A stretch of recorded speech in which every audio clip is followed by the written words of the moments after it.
அண்ணா வாங்கண்ணே. அக்கா வணக்கம்க்கா. வணக்கண்ணா. எப்படி இருக்கீங்க? ஏன்னா இத்தனை நாளா வரல? ஒண்ணு இல்லக்கா, என் தங்கச்சிக்கு பரிகார பூஜை ஒண்ணு பண்ண வேண்டி இருந்துச்சு. அதுக்காக குடும்பத்தோட கோயிலுக்கு போயிட்டோம். இன்னைக்கு தான் வந்தோம். வந்ததும் பொழப்ப பார்க்க அப்படியே கிளம்பி வந்துட்டோம். சரிண்ணா. அக்கா ஒரு நிமிஷம். இந்தாங்க இந்தாங்கக்கா.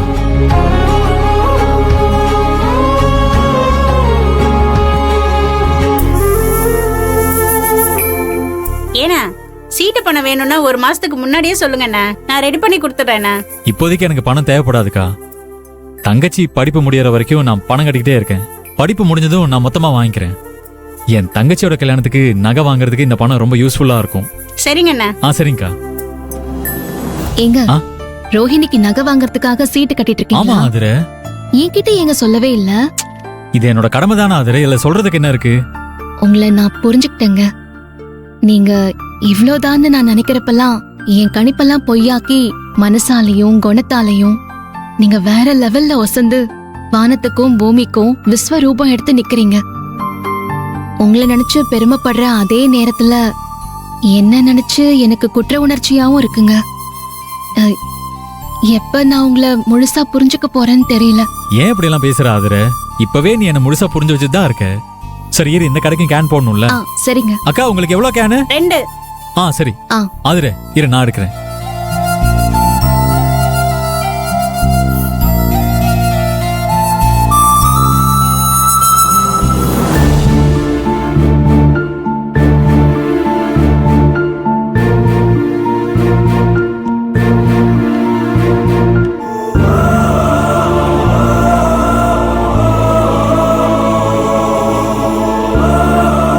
ஆதிர இங்க இருக்கிற மத்த கடைகளுக்கு போட்டு வந்துடுறேன். இருங்க, நீ இரு, நான் பாத்துக்கிறேன்.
என்னத்த இந்த பக்கம் வந்திருக்கீங்க?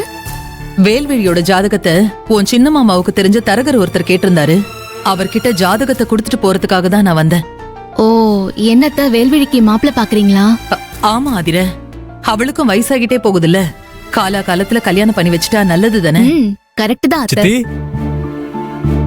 வாங்க சித்தி. டே பிரபு, உன்னை இப்படி பாக்குறதுக்கு மனசுக்கு ரொம்ப கஷ்டமா இருக்குடா. எப்படி இருந்தவ நீ?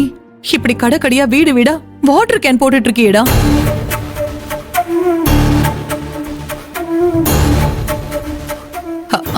ஆதிர, நீ என்ன தப்பா எடுத்துக்காத.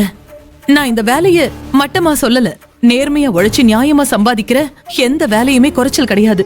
ஆனா பிரபு ஒரு கவர்மெண்ட் ஆபீசரா கம்பீரமா அவன் ஜீப்ல போறதையும் வரதையும் அதிகாரம் பண்றதையும் பார்த்துட்டு இப்ப இவனை இப்படி பாக்குறப்போ மனசுக்கு ரொம்ப கஷ்டமா இருக்கு ஆதிர. அதத்தான் நான் சொன்னேன். புரியுது அத்தை. வாழ்ந்து கேட்ட குடும்பமா ஆயிடக்கூடாதுன்னு சொல்லுவாங்க. அதே மாதிரிதான் வேலை இல்லாத மனுஷனா ஆயிடக்கூடாது இல்லையா? அப்படியானா அதை விட கொடுமை வேற எதுவுமே கிடையாது. உங்க புள்ளையும் இப்போ அப்படி ஒரு கொடுமையை தான் அனுபவிச்சுட்டு இருக்காரு. இதுக்கு யார குறை சொல்றதுன்னு சொல்லுங்க. காலத்தை சொல்றதா இல்ல அந்த கடவுளை சொல்றதா? ரெண்டையும் தான் சொல்லணும் ஆதிர. ஆனா எனக்கு நம்பிக்கை இருக்கு. நேத்து நான் அந்த நிலைமையில இருந்தேன், இன்னைக்கு இந்த நிலைமையில இருக்கேன். நாளைக்கு நான் மறுபடியும் அந்த நிலைமைக்கு போவேன். எனக்கு நம்பிக்கை இருக்கு சித்தி. நம்பிக்கை தானே வாழ்க்கையே. சரி பிரபு, சரி சித்தி, நாங்க கிளம்புறோம். இன்னும் 2-3 இடத்துல கேன் போட வேண்டியிருக்கு. சரிங்களா? சரி பிரபு. வா. வரோம் அத்தை. சரி.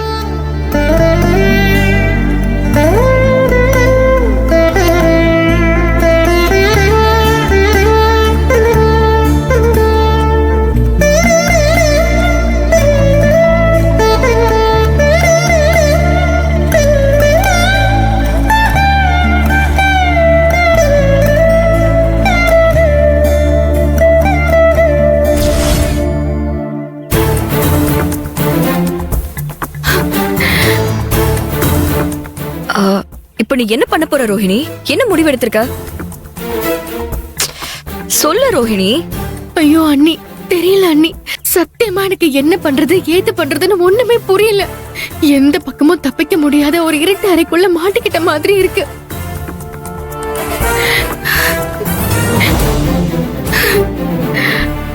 ஐயோ, என்ன ரோஹிணி இப்படி சொல்ற?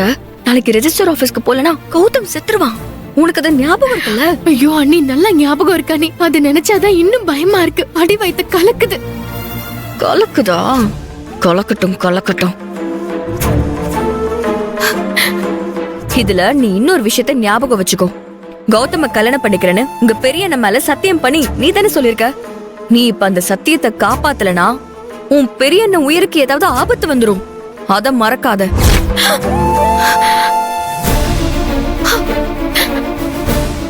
ஐயோ அண்ணி, இப்ப நான் என்னதான் நீ பண்றது?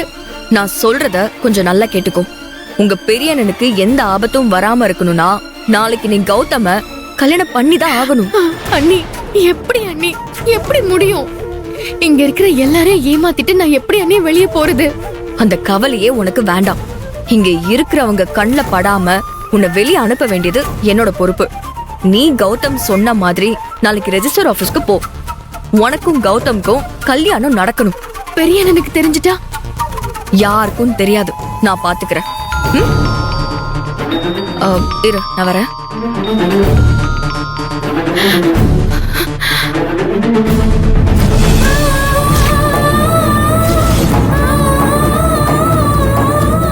ரேவதி எப்போ இங்க வந்தான்னு தெரியலையே. சின்ன அண்ணி கூட பேசினது எல்லாம் கேட்டிருப்பாளோ?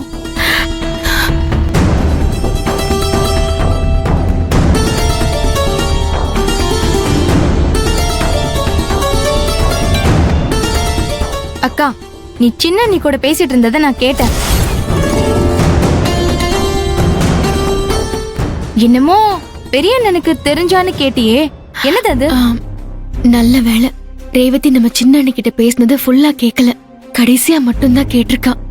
நல்ல வேலையா தப்பிச்சோம்.